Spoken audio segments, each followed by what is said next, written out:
challenge number 1. Why train at 5 a.m. as opposed to training at 5 p.m? Now, me personally, I train at 5 o'clock because it allows me to get everything done in the morning. It allows me to then therefore be ready to go for the day. It allows me to set my brain because mentally it's something that really allows me to relax. It allows me to feel like I've achieved something really early, and it also allows me then to have the time later on in the day. I'll explain more. So in the mornings, I get up at 5 o'clock, I come downstairs, I will eat one breakfast maybe at that point, have a cup of coffee, sit down with my journal.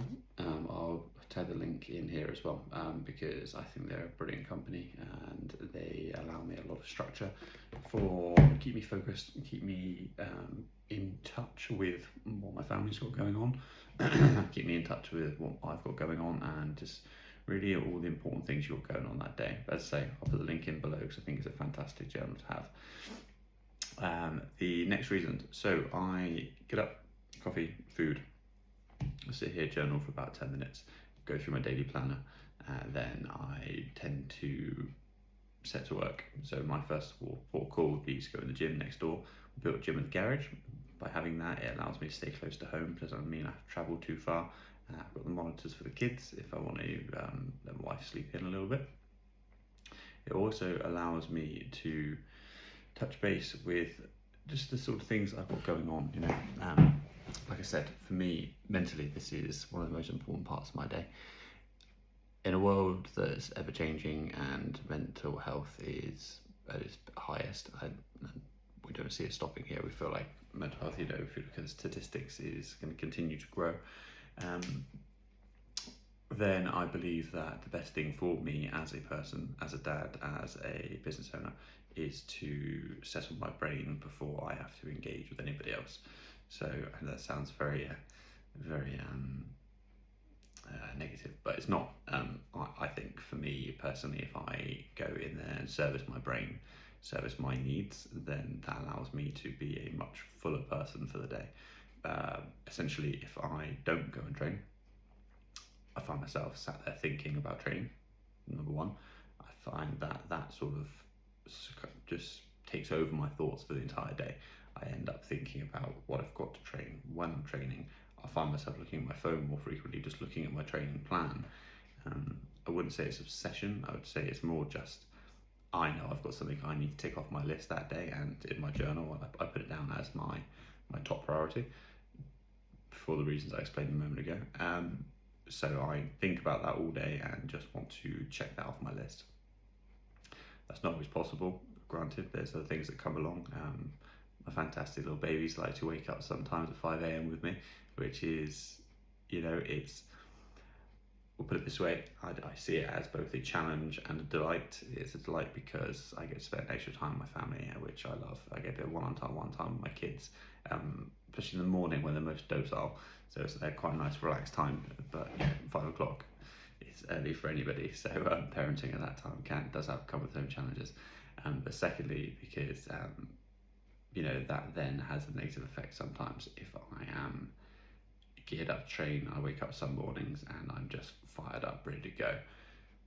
But coming with that is that I then have to park that and then let myself be the parent, and then often I've got to go to work, and then I've got to be the work person, and then I have to think about training later on. So one of the biggest challenges for me is overcoming that stress that sits in the middle of my brain. I have worked on a few techniques. So one of the main ones for me has been to, when the kids do come in, they wake up early in the morning, bring them down, sit down. I often sit one of them with me whilst I'm going through my journal. If it's my 4-year-old, he's my boy, he's obviously a bit more aware of what's going on, so I can sit there and do my planning with him, and it's quite a nice little task we can do together. It's quite nice that he's involved. He always seems overly enthusiastic, even at 5 o'clock in the morning, which again, when you're not particularly enthusiastic at that time of the morning, can be a challenge, but it's great having him there, and it's nice to have it feels like he's having some input, and he feels like he knows what his dad's up to for the day.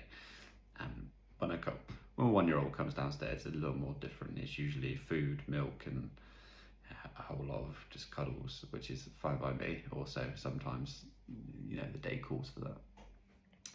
But yeah, so that's all the positives for why I train at 5 a.m. On the flip side of that, you've got why I think that is good that I don't train at 5 p.m. You've got up, for example, you've got had the morning, you get up at 6 o'clock, you come downstairs, you eat your breakfast, your family comes down 6:30, 7. You sit there together. Often not a lot of talking goes on. It's usually just a whole lot of eating.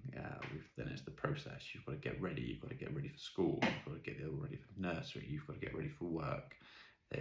Have you got this? Have you got that? This bag, that bag. Chaos. Then what happens is you all rush out the door. You will say goodbye. You don't see each other for the day. You come home.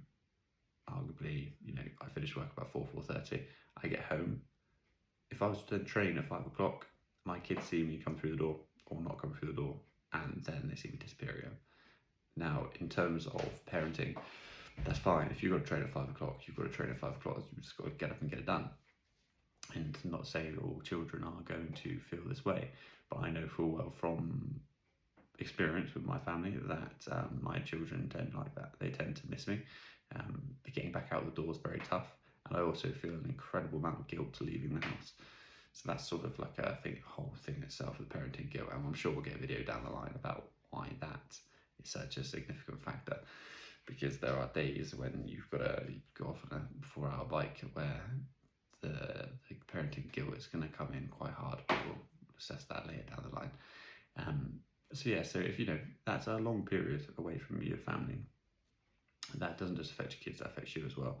And whether you know it or not, at some point it will surface that I spend a lot of time away from my family. I leave them early in the morning and I don't see them till late in the evening. And then when you do see them, say you're back at 6 o'clock, it's a huge rush again. It feels like you're just constantly in a rush. You get back, it's dinner time. Your kids want your attention, want to play, but one of you needs to make dinner. One of you's been with the kids for 2-3 hours and probably wants a little bit of reprieve. Then you've got to eat dinner, and you've got to try and get that whole process. You've got to clean up, you've got to tidy up, probably a little bit of playing again afterwards, bath time, getting ready for bed. And then finally you sit down with your partner and it's 8 o'clock. And then, you know, you've got to remember you need that time as well. You and your wife need time. But again, there's a whole another video. We'll go down that one. I'll go down the rabbit hole another day. I'm sure I might even bring my wife in on that one and see her thoughts on the matter too. It'll be interesting to get a third party sort of review on that. Not that she'll complain being away from me, I'm sure. But yeah, so that is realistically a long, extended period of time where you're away from your kids. Especially, you know, if we're a very, very, very tight family, we like to do a lot of things together, and often just us. You know, it's not unheard of that we should just have our own time and go out and do things by ourselves on the weekends or evenings. We have good friends. We have good friends that have families, and we like to do things with them. But we are very much a family who like to stay by themselves, which is fine, and I think everybody sort of knows that anyway. So that is my reasons as to why I believe training in the morning as opposed to in the evening, 5 a.m, 5 p.m, works best for me.